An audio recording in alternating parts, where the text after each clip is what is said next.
কারণ এই নেক্সাসটাই তৈরি হয়েছে, সবাই মিলে এসো লুটে পুটে খাওয়ার ব্যবস্থাটা হবে, আমাদেরকে ক্ষমতায় রাখতে হবে। এখনো $39 বিলিয়ন অপ্রত্যাশিত রপ্তানি আয়। তো এটার খোঁজ নিক। তারা তো আন্তর্জাতিক ওইসব সংস্থার সদস্য বাংলাদেশ ব্যাংক, যারা এই ধরনের টাকার যাকে বলে গতিবিধি পুরোটাই মনিটর করে। ফলে বাংলাদেশ ব্যাংক জানে এই টাকাগুলো কারা কারা পাচার করেছে।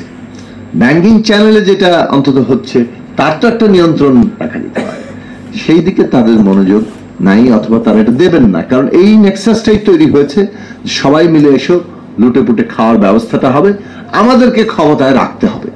এবং এইটা যারা বাস্তবায়ন করবে, সামরিক বাহিনী এখন প্রকাশ্যে তার নামটাও চলে আসলো।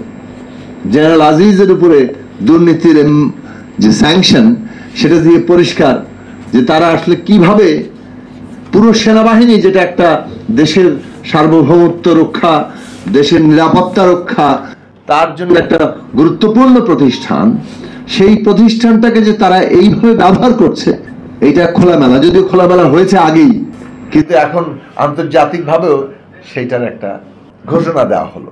এই লোক বলে 18 সালে এর মতো নির্বাচন বাংলাদেশে বিরোধী দলরা অংশ নিয়েছে, রাতের বেলা ভোট হয়েছে, এবং এইটা সবাই জানে যে কিভাবে প্রত্যেকটা এলাকায় এই রাতের ভোটের পরিকল্পনা করা হয়েছে, তার সাথে গোয়েন্দা সংস্থাগুলো জড়িত।